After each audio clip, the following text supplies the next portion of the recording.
अस्सलामुअलैकुम सामीन। 15 शव्वालुल मुकर्रम और 6 मई है। आज की ख़बरों की शुरुआत कारी मोहम्मद आसिफ अहमदाबादी की तिलावत कलाम पाक से की जा रही है। कारी मौसूफ माशाअल्लाह सरज़मीन देवबंद में मस्जिद अखलाक के पास तजवीदुल कुरान के नाम से दीनी इदारा चला रहे हैं, जहां आजकल दाखिले शुरू हैं। इदारे माशाअल्लाह दर्जा हिफ्ज़ के साथ साथ तजवीद और क़िराअत की बेहतरीन तालीम का इंतज़ाम है। इदारे में तलबा को जुमला सहूलियात दी जाती हैं। इदारे की ख़ास बात यह है कि यहाँ वक्फ़े से मज़ाहिर उलूम सहारनपुर के शोबा तजवीद के उस्ताद मौलाना कारी मसूद फ़लाही मज़ाहिरी और इसी तरह मिफ्ताहुल उलूम जलालाबाद के उस्ताद मौलाना शुएब आलम फ़लाही मिफ्ताही निगरानी के लिए और जायज़े के लिए जाते रहते हैं।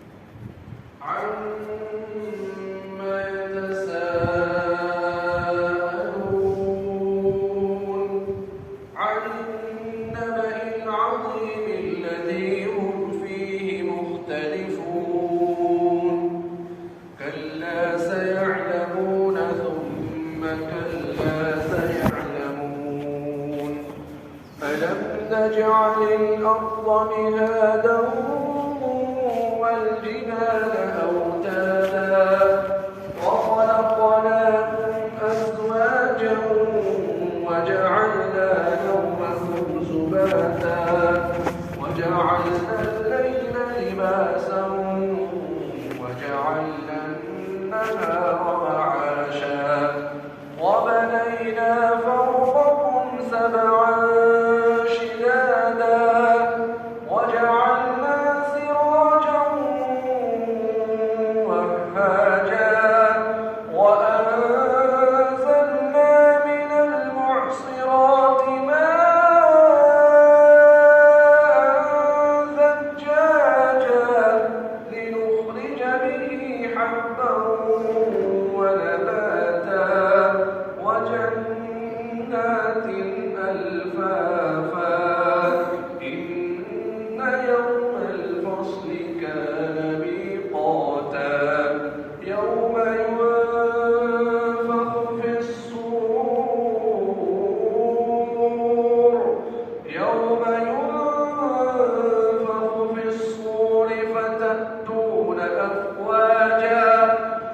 صالحا